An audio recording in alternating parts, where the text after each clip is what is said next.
So, oh, what was it? So I just saw Venom with my grandmother. Can your voice be in the video? Like, you can just interject? If you wish. So I just saw Venom with my grandmother. It was a fun time. Interestingly enough, I've seen a lot of people commenting on like how the main protagonist, how Eddie Brock was like apparently attractive. Here's the thing. I spent the entire movie staring at Carlton Drake. My mom saw Venom before I did, and she said when she had seen it, like after she saw it, she called me and said, hey, I know exactly which character you're gonna have a crush on. It's gonna be the bad guy. And then the very first scene he was in, I was like, oh yeah, she was right. She was right. He has sad eyes. His eyes are sad. So obviously now I'm devoted to him for life. I like villains who are nice, and like, so his first scene he had sad eyes and I was like, okay, I'm probably gonna have a crush on this guy. Very next scene he was being nice to kids, so I was doomed. It was hopeless. I was yeah. Huh? Smitten is a good word. I was smitten. Venom's voice was real deep, and that's great. Like, I liked Venom. I didn't like other Parasite guy. I think his name was Riot. I didn't like him because, I don't know, he was gray and that's weird, but Venom was awesome. The beginning of the movie, I wasn't very interested in Eddie Brock. I wasn't interested in his relationship with Annie because they didn't have that much chemistry that I was like, oh man, let me get invested in that. In fact, when I saw that like Annie has a picture slideshow of them together on her laptop, my very first thought was, oh no, homegirl gonna die, because I don't believe you said go. because there's never in a movie that I've seen been a slideshow of a person's picture that didn't either result in that person dying or come after a person has died. But she survived, so that was fine. I wish she'd survived and then had no ship tease with Eddie, because I'm not interested in their relationship and she's much more of a functional adult when he's not with her. But I guess if they went the whole we're exes but we like each other route, they would have been hearkening too much with Ant-Man, and I understand that. I do like that they have a thing where Venom also likes her, where it's just like both Eddie and Venom are like, yeah, we're gonna get her back. Like that's cute. I like Venom, that's the thing. I like Venom. I don't like Eddie that much. Like, he's a nice guy, but like, I don't know, maybe he's just being a hot mess too often. Like, I don't see him being stable at all at any point.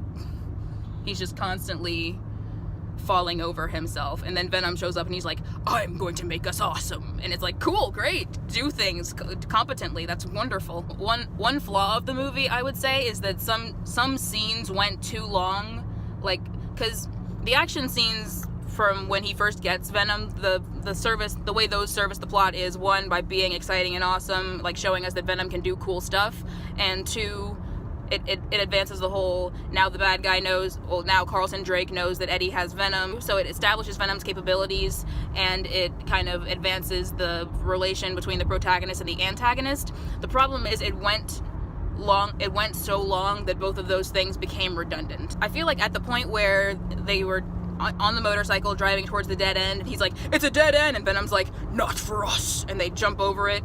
At that point, the action scene could have ended at like right after that, but they kept going for like 5 more minutes, and that was when my mind was going, this has been happening for a while and I don't know when it's gonna stop. Similarly with the scenes where Eddie's acting weird because he's just got Venom, but he's not actually acquainted with Venom yet, so it's just like he's in a restaurant trashing the place. Those scenes kind of went on for longer than they needed to, such that I feel like they could have taken time out of that to instead establish why Venom is siding with Eddie instead of his own race, or not race, his own species, because that felt abrupt. That felt kind of like they had one moment on a building where he's like, oh, this planet doesn't suck after all, and then the very next, well, not the very next scene, but like a scene after that, he's going, I've chosen to side with you because I like Earth now, and it's like, okay, but like, when did this happen? On top of the building, I'm sure, but still, we didn't really have moments with your character to like gradually choose our side. You just kind of did it. The relationship between Eddie and Venom, I would say, was well done. I liked that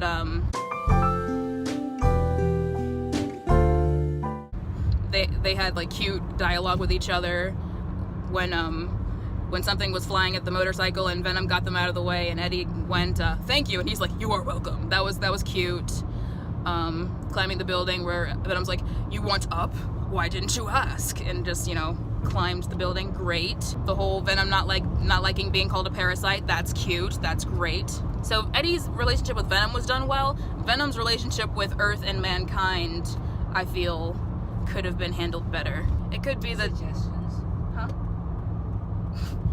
What? I say suggestions. I mean, what's your suggestion as to how he could have been improved? Probably interactions with.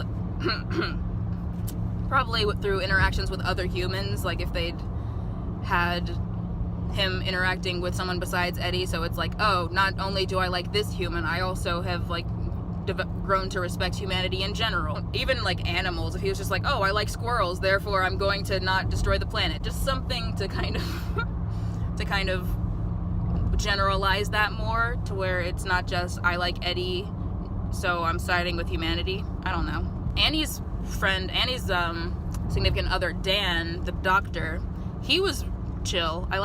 He's basically the same character as the stepdad in Ant-Man, in that he's a nice guy who's dating the protagonist's ex. But I like him because he's like really focused on what's going on, because when Venom came out of Eddie and he's in the MRI room and the girlfriend's like, let me explain, there's nothing going on between me and Eddie. He's just like, yeah, not really talking about that. What's the alien thing? In the beginning, they set up pretty clearly what stuff Venom's gonna destroy. Like, the moment you see, like, oh, I'm an armed robber, and I'm, stealing from the lady, it's like, okay, Venom's gonna get that guy later. And then, like, there's the guy playing music super loud, and Eddie's mad, and it's like, okay, Venom's gonna get that guy later. So they lined up the dominoes pretty clearly. That was helpful. Yeah, villain was a bad guy. Carlton Drake was a bad guy. I still love him, but he was mean. It's like, he's like, let's kidnap the homeless and put science in them. I like soft-spoken male characters. That's the thing. Like, he's like a Newt Scamander of evil science. He's the Newt Scamander of evil science, basically. What else? The lady scientist seemed kind of like a pretty simple character trope, where it's like the female worker who gets suspicious of, or who gets uncomfortable with what's going on and therefore tells the protagonist. That's kind of a pretty familiar archetype. It's not a bad thing. I just kind of thought they were going to subvert it in some way, where it's like, oh, they've pretty clearly set up the female scientist is perturbed and tells the protagonist, so maybe they're going to have her to betray him, or that's also pretty similar, but still, I thought they were going to do something different with it, but then they didn't, and it was like, okay, sure, I'm not mad, I just kind of thought you were doing something else, and that you weren't. That's fine. And then she died and wasn't, she died. Presumably she did something to cause the symbiote to also die. Like, maybe she played the high note or something like that. I don't know. But symbiote in her also died. What else happened? It's like, what else happened in this movie? It was a pretty simplistic plot. Like, it wasn't jam-packed with layers. It was just like, okay, this guy wants this and ends up with this, and then he dies, and this person wants this and ends up with this. It was pretty simple. One time jump that I thought was weird was like, towards the beginning, okay, bless you. Excuse me. No problem, bless you. Towards the beginning, you see the Riot, I guess his name is. He possesses that one lady who walks for miles and then possesses the other lady. And then it says 6 months later, and he's still in that, like, old woman. Where was the other woman? Where was the other woman? That's the thing. The first woman? Yeah. It went from the first woman to the old woman. Like, my question is, it stayed in the old woman for like 6 months before transferring into the tiny child in the airport or whatever, or bus station. I don't really know where they were, but still, he transferred into a small child after 6 months.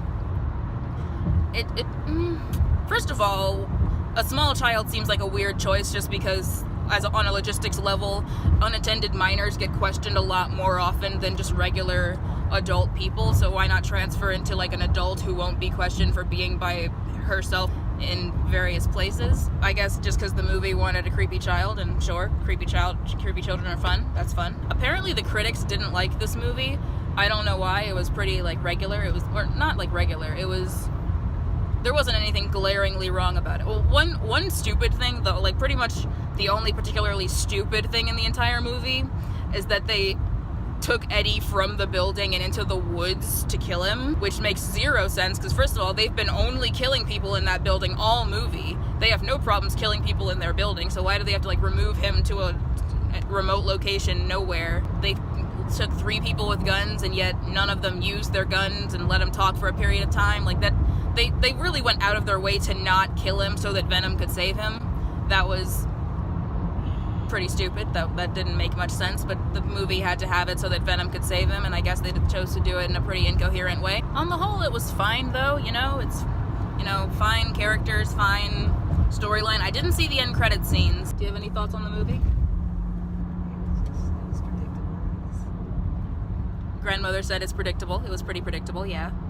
Oh, I like the I like the part where Eddie goes to the hospital and they're like, oh yeah, your organs are suffering, man. And he's like, what? And Venom's like, don't listen to them, I can fix it. That just like, it seemed like a cute line, just like, don't worry about it, I got this. It's like, you don't got this, but like something is going on with my heart apparently. No, don't got this. Don't got this. What's that coming? That's a phrase, people say that. That's something people say. It's like, I don't got this, it's something. It's not just grammatically incorrect. There's like slang. Yeah. You do not have this. This is not within your grasp. Is that better? Are we gonna pass this guy? But yeah, on the whole, I remember seeing an interview with Tom Holland where he said like the symbiote Spider-Man suit is not in discussion. Like it hasn't even been brought up, and that. Just honestly, for some reason, that makes me even more excited to one day hope that like Spider-Man and Venom will interact in the cinematic universe. Maybe there was something regarding that in the end credit scenes. Probably not, because they're kind of busy Infinity Warring and such. Did someone vanish in the end credit scene? I really hope someone turned to dust in the end credit scene. Now I wish I'd seen it. Oh man. You will see it again anyway. I'm probably gonna. I'll look it up on YouTube to see if there was an end credit scene. I mean, if they've uploaded the end credit scenes on YouTube. Because I know when I saw Ant-Man and Wasp, I was sitting there like, okay, this ending's pretty happy. I really, really hope that the end credit scene includes someone dustifying. And I was not disappointed. In fact, I was cheered completely. Who did? Are you sure you want spoilers? Well, actually, you don't care. Yeah, I really don't care. Yeah, well, basically, in the end credit scene of Ant-Man and Wasp, Ant-Man goes into the quantum realm, which is like the realm between molecules that you have to have like someone to pull you out of, and then all 3 of the people who were able to pull him out of the quantum realm turn to dust. But yeah, so basically all 3 of the people able to save him from the quantum realm are now gone, so he's just stuck in the quantum realm until that gets fixed. Okay, but he didn't turn to dust. No, he's still in the quantum realm. Probably generating some quantum energy or whatever. They put the word quantum in front of everything. I was elated to find out that something sad happened after the super happy ending in the main movie. Okay. We should like sad endings. Kind of. Like after Infinity War, I just really... Oh yeah, it was so draining. Infinity War was an ordeal at the end. So I was just sitting there hoping like, okay, I just need everything to be sad now. I can't believe they did that. Still can't believe they did that. I still can't believe it. Whenever there's a scientist in the Marvel Whenever there's a scientist in the Marvel Cinematic Universe now, I just end up really wanting them to interact with Shuri in some way. So I wish Shuri had at some point met Carlton Drake. Just like, I would want to see that interaction. Just like, I've got to rush science. Just because it's like, or how does she talk? It's like, just because it works doesn't mean it can't be improved. Like, Oh, little girl. Yeah, Shuri. I'm going. So. I am going. Woo! I'm trying to think of something else to say about Carlton Drake besides the fact that his eyes are dreamy and he's evil. But that was my main takeaway. I will say Eddie Brock had a nice, Robin Hood thing going on with the, wanting to help good people and punish bad people. That's cool. Or not so much Robin Hood as vigilante, kind of, I guess, poor Batman. But I guess my problem is like his takedown of rich people seemed only to be done when other people would also take the fall. Like, because it wasn't like he was trying to start his own YouTube channel after he was fired, to keep doing what he was doing. As soon as he didn't have someone else to fall back on, he stopped. Shut up, Siri. Like, as soon as he didn't have someone else to fall back on, he immediately stopped trying to, like, take down that he was, like, pretty often dragging people down and didn't, like... In 1.1 miles. Stop! As soon as there wasn't somebody to take the fall with him, he stopped trying to take down the wealthy abusive guys, and it's like, okay, well, I need you to still want to be different when you're not being supported by a bunch of rich people. We're rolling. We're cooking with gas. We're cooking with Crisco. I've heard that variation recently, so now I'm implementing that into my speech. Okay, then say any impression you had of the movie at all. The movie was entertaining. I didn't think it was going to keep my attention as long as it did. Storyline, I don't know, it wasn't as engaging as Black Panther. That's true though. Black Panther had like a better villain and such. I didn't feel, like a threat to the world like they seem to suggest. Yeah, I feel like, well, just for me, I feel like a lot of that was partially because they went out of their way to demonstrate that nothing was really a danger to him, where it's just like, okay, so if he gets hurt, then Venom can heal him, and if he falls off a building, Venom can save him, so And then too, they gave away his Venom's weakness. Yeah. The fire and the shrill sounds, so you can get rid of him. Yeah, so there's no danger of him like being trapped with Venom because they know exactly how to get rid of him. And not just him, knew how to get rid of all of them, in the whole species. If what was his weakness was the weakness of all of them. Yeah, she was just like, okay, I'm gonna play a loud sound then, right? Or a high pitched sound. I mean, it's just like what if you know fire is the enemy, and you use fire. If he does leave on the rocket and bring back a bunch of them, we can just have a bunch of fire waiting for them. It's like, okay, we got torches, now what? Or sirens. Yeah. High-pitched sounds. It's like, we don't have a problem with sirens. You have a problem with sirens? Guess you're not landing then. The threat wasn't very there when we know exactly how to deter them. And it's completely foolproof. Like, there's no sacrifice to us if we just play loud noises until they leave. So you don't really have a superhero there. Because remember, the fate of the people is supposed to be dependent upon this person's success or failure. But if you have to like sit down and watch a thing, it was a fun thing to watch. And the title was deceptive to Venom. What? Venom. The title itself was deceptive because it wasn't really Venom, because he would have died. Oh yeah, that's just the name of the character, I guess. But yeah, basically I didn't walk out with the impression that was amazing, and I didn't walk out with the impression that was terrible. It was just kind of like, oh, that was a pleasant use of my time, sure. There were some cute guys, some deep voices, and some action scenes that were pretty good, but went on for slightly too long. So basically I would... But there was no adrenaline rush there. No, there wasn't, like, I didn't feel strongly emotionally invested in any of it.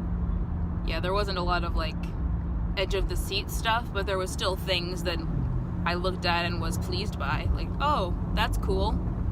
Yeah, we don't ever want to rag something completely. I always want to say, find more good than, Yeah. So I would definitely watch this movie again. Not just because I have a crush on the villain, also because... Not just because of the villain, also because I have a crush on Venom. No, I'm kidding. Somewhat. Also because, some of the lines were good, and the action scenes, again, were pretty fun. On the whole, out of 10 stars, I would give Venom... 7. I was gonna say 7, yeah, 7 or 7 and... I'd say 7 stars in general, 8 stars for that one guy I had a crush on. Oh, please, stop saying that about the crush. Listen, he was cute, his eyes... I'm just saying, a casting director